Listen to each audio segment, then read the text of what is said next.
Hey guys, Prowl 1701 here, and today we're going to be continuing the ongoing series I've been doing where I look at an upcoming season of Doctor Who that has not been released in the collection range yet, and I talk about how I would do the art for it if I had the talent and was in charge of it. And today we're going to be looking at Season 3, William Hartnell's final full season in the role, and a one that I think will come toward the end of the line, possibly the last box set, since it is greatly impacted by missing episodes, with a good chunk of the episodes missing from this season. I'm not quite sure which color I would go with. I'd probably either go with yellow or red. Now, when I did the season 1 set, I mentioned that I either go with yellow and red for that as well. And whatever color doesn't get used for season 1, I'd use here. I'd either use yellow, red, or perhaps an orangish color, especially a dark orange, kind of like what's in the steelbook here, that kind of reddish orangish color that's right here with this steelbook. That's kind of the sky for there. That would be a good color, I think, for that. Oh, I can't get that straightened up perfectly. There we go. So like a burnt orange would look good, I think, or a red or a yellow. Season 3 is kind of a darker season in a way. I mean, there's some dark stuff going on in Galaxy 4. You have Dalek's Master Plan. Mission to the Unknown's pretty dark. Toymaker's kind of weird. But I don't know. I guess you could see part of it is dark. The Massacre is dark. So stuff like that. I've never seen the Massacre, but that's what I get from it. So I could see you going red for that. It's hard for me to picture if Hartnell should be wearing a different outfit. I mean, he could be in his cowboy outfit from the Gunfighters, but I really wouldn't like that very much, so I hope they don't do that. And I really don't know what he would be holding. So this one's a little more abstract. I'm really having a hard time pinning this one down. I'm not quite sure if what he should be wearing and what he should be holding, because I've only seen so much of season 3. I think I've seen 6 of the stories from season 3, including the remake to Mission of the Unknown. Most of the classic Who stuff I haven't seen at this point. A good chunk of it comes from season 3. So I'm not quite sure what he should have in his hand yet. That's something y'all can tell me down in the comments, what you think he should be holding. I mean, for villains, I think you have the Dravins, the females from Galaxy 4, the leader of them, I forget her name. But you definitely need her on the cover. She is a pretty good villain. And then I think you should have like the cactus creatures from Mission to the Unknown, and I'm assuming they're also in Dalek's Master Plan. The little cactus creatures, that would be cool. Having them on there. You could have Achilles or Odysseus on there for myth makers. Of course, you got to have Daleks. It's Dalek's Master Plan. You really need more than one Dalek. That's an epic one. I'd have like that famous shot of the 2 or 3 Daleks with the flamethrowers going through the forest. You know, have that on there. Kind of like what they used for the vinyl of Dalek's Master Plan. You know, have them with the flamethrowers going up. That would go really well with red or yellow. Or you could do red and yellow on the cover. Yeah, that'd be a cool shot of the 3 of them. That could kind of be your front image, really showcasing that story.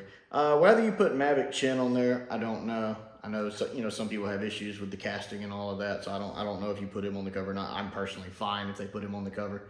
Although I think if you have the 3 Daleks from Dalek's Master Plan, I think that's covered pretty well. I'm having a hard time with my handwriting. A war machine, one of the mobile war machines from the War Machines. I could see that being on the cover. Of course, you got to have the Celestial Toymaker. It's Michael Gough. I love me some Michael Gough. If I don't get Toymaker on there, I'm going to be very unhappy. So it's got to have the Celestial Toymaker on there. The Metalloids, the Metroids, the whatever they're called, the villains from the Ark. Well, the good guys turned bad guys in the Ark, the green guys with the one eyeball. Need to have one of them on the cover. Preferably after they turn evil with the little collar on them. I'm not quite sure what the villains of the Savages are. But if it's Savages, maybe a Savage. And Yeah, I think that's about it. I think that's a good amount to cover the villains on the front cover pretty well. I still think I'd keep probably the howl-around effect. Or you could change it up for something for the third Doctor, but I think the 60s ones might keep it a little simpler and go for a simplistic approach. They might all have variations of the howl-around effect, so I'm curious to see what Lee's going to do with that. But there are definitely different ways you could go with the howl-around effects. I mean, they changed so much during the intro. You could really get a lot out of that, to be honest. So I'm curious to see what they do with that. And especially it could be right when the title credits come up and there's more going on here in the top area. That would be interesting to see. The back, you could have Dalek's Master Plan for the back cover. I've never seen Dalek's Master Plan, but I'm sure there's some space, times chase stuff going on, kind of like in the chase there. Or you could use Galaxy 4. You could have the ship between that space battle between the Rails and the Dravins. You could have that. I know it wasn't in the original production, but it's in the animation. So you could do like a realistic approach of those two ship designs firing on each other and crashing. That'd be pretty cool. For the flap, you could also do Toy Maker for the flap. Because again, you could take the animated color version of that world with its burnt orange sky and translate that into a real image. So it's kind of like a nod to the animation, but have it look real, in color with the Doctor. And that shot at the beginning when the Doctor, Steven, and Vicky are standing right outside the TARDIS talking. It's got the little bush right there. It could be a shot of that with the beautiful burnt orange sky in the background, or is it red? I forget. I need to rewatch the animation again sometime. But that would be a really cool one. Or you could go the Celestial Toy Maker, have them stepping outside with that kind of minimalist style going on around them, like in Toy Maker. That would be pretty cool. The booklet could be a collection of different stories, like Seasons 2 was, where it had all sorts of different images on it. Or you could do the Gunfighters. That would be a nice change of pace. Have them standing there in their cowboy outfits for the booklet. I'd be okay with that. Or you could even do, War Machines, or even not the Web Planet. Why am I trying to say Web Planet? That's series 2. War Machines, that's what I wrote. You could have them standing there with the War Machines. This one's hard to do in disc. I mean, it's got to be a minimum of 10 disc, unless they just lump Mission to the Unknown in with Dalek's Master Plan, which wouldn't make sense since Mythmakers is between them.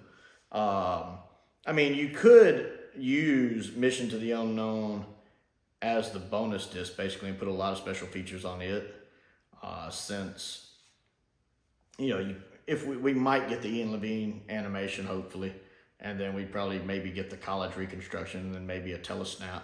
So there'd still be enough room, I think, for a lot of bonus heavy stuff to go there. Excuse me. So you might not need an actual bonus disc, but even if you just do one disc for each story, that's 10 disc.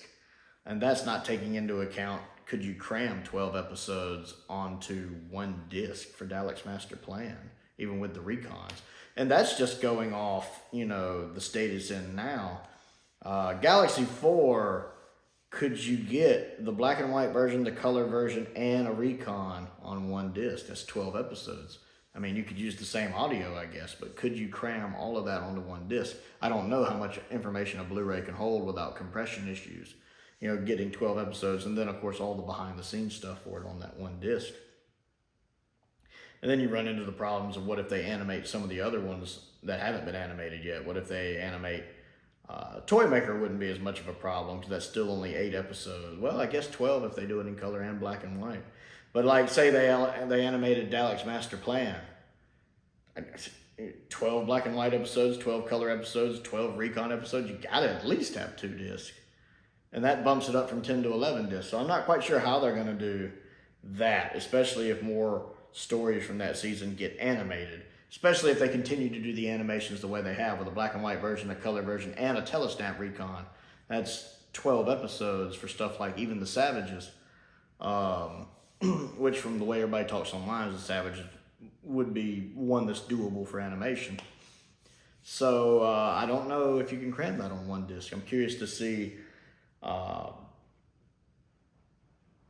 if they could do that, if they could make that work with 10 discs, or if they'd have to split it into 2 sets. I'm curious about that too. I've talked about that before on the channel.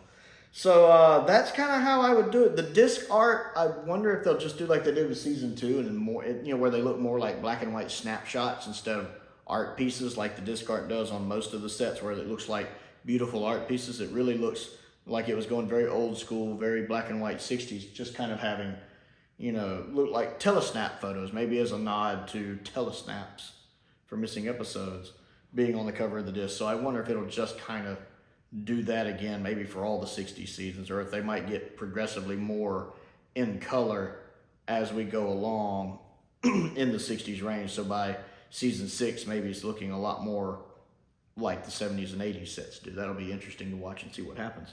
But yeah, that's how I would do season 3. It's a little more abstract. I've had a lot more trouble trying to pin this one down than I have some of the others. That's why it's taking me so long to get a video done for it. So I want to know what you think and what you think of my ideas. So comment down below and let me know. Don't forget to click the like button and the subscribe button. That helps me out, and I certainly appreciate it. I also have a Patreon. If you like what I do and would like to support what I do, there is a link down in the description below to that. That does help me keep the bills paid. I want to give a shout out to some of my top tier patrons, Stephen Crane, Colin Coney, and Finn Perkins. I do appreciate their support, as I do the support of all of my patrons. I also have a P.O. box if there's anything you would like to send me to look at and review, and a link to my Amazon wish list is down there as well. Most importantly though, thank you for watching.